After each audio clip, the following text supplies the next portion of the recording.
Hi guys, I hope you are doing well.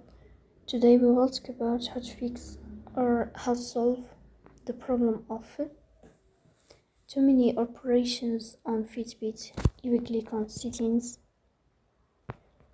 Here we go to apps, default apps, app settings. In this list you will search about Fitbit and you will click here. In this window of app info, you will go to first stop and you will click OK.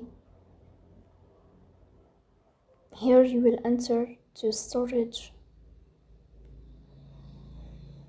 Then we click on clear cache. After that you will turn off your Wi-Fi and you will turn on your Wi-Fi again to fix that problem. So please don't forget to support us by like and subscribe. See you next time and thank you for your watching.